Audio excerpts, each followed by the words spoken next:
Hello મિત્રો, કેમ છો? બધા મજામાં જ છો? તો બધાને જય માતાજી, જય રામાપીર. તો આજે છે માતાજીનું 5મું નોરતું. તો આપણે પણ એમ કે ઘરનું કામ કરીને ફટાફટ નવરા થઈ ગયા છે. અને તમે ઘડિયાળમાં જોઈ શકો છો એમ કેવા ટાણે નવરા થયા છે એમ. તો કેમ કે પણ સને આજ માતાજીનું 5મું નોરતું છે અને બધા નવરાત્રીમાં રમવા વ્યા જવી. એટલે અત્યારે મેં નવરા થયા છે તો 10 વાગી ગયા છે. તો હવે આપણે છે ને પિયુષભાઈ તો ભણવા વ્યા ગયા છે, પણ વિશ્વ અને ચિરાગ એ બે રમે છે.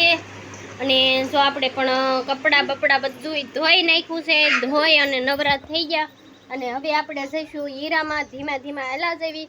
સુરત દાદા પણ આમ જોઈ લે ધોમ ઉગીને અહીંયા સડી ગયા છે. 10 વાગ્યા તો પણ સુરત દાદા. અને હવે આપણે ધીમે ધીમે હીરામાં હાલ્યા જવી. તો હવે કેટલા હીરા આવ્યા છે અને હું ઘંટિયા છે હું નહીં એ બધું આપણે જોઈ. અને સીતુબેન ને ઋષિતભાઈ ને એ બધા જો રમે છે. અને આવી કાંઈક નવરાત્રિ છે. તો આપણે અહીંયા માતાજીએ પહેલાં દર્શન કરી લેવી અને પગ્યા લાગી લેવી. તો અને હવે આપણે ઘંટિયા આવ્યા છે ફાઈનલી. તો અમારે કેટલા હીરા આવ્યા છે? 50 હીરા મારે આવ્યા છે. અને જ્યાં કાલ પમદીના કાંક થોડાક પડ્યા છે. આમ જો હીરો એમના કટોરામાં પડ્યો છે. તો બધા મેળવી હવે હીરા ગહવા કા તમે બધા આમાં જોડાયેલા રહેજો. આપણે આજે 5મા નોરતાની તમામ બ્લોગમાં બતાવવાનું છે. તો હવેથી પણ આપણે નવરાત્રીનો બ્લોગ કેમ કે કાયમની માટે આવશે રોજ ડેલી. હવે આજ તો પાછું નોરતું છે, પણ બધા કહે છે કે 10 નોરતા છે એમ. તો હાલો હવે આપણે ફટાફટ હીરા ગહવા મેળવી અને પૂરા પણ કરી દેવી. પાછા હીરા એવા છે નકર પછી પૂરા નહીં થાય. તો યાન સુધી બ્લોકમાં બિના રહેજો. તો મૈત્ર અમે બપોરા કરવા આવ્યા છીએ ઘેરે હવે હીરામાંથી.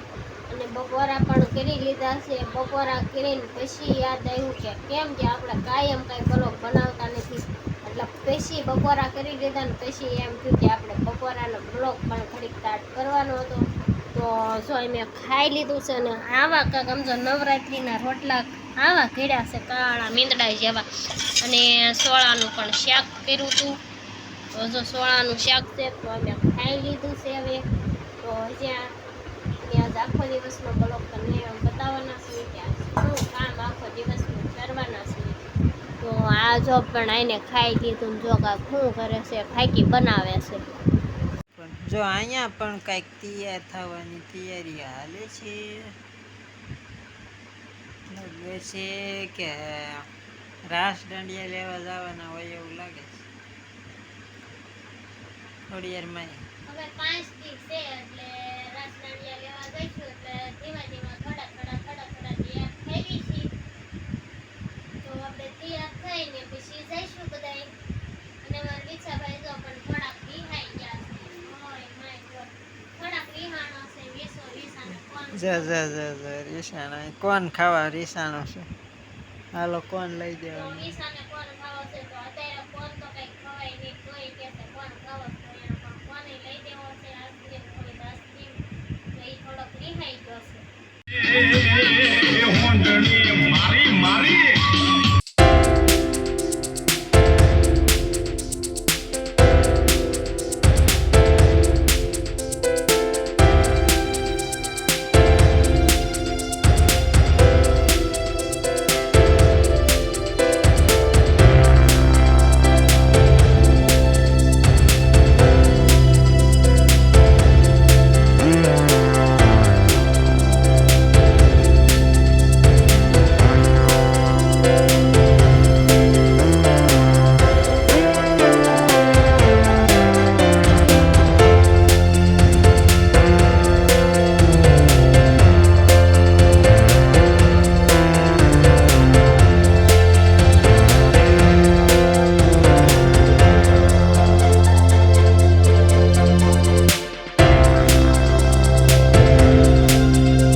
તો કેવો લાગ્યો અમારો વિડીયો જરીક કોમેન્ટ કરીને કહેજો. હવે મળીશું કાલે નવા બ્લોગ સાથે.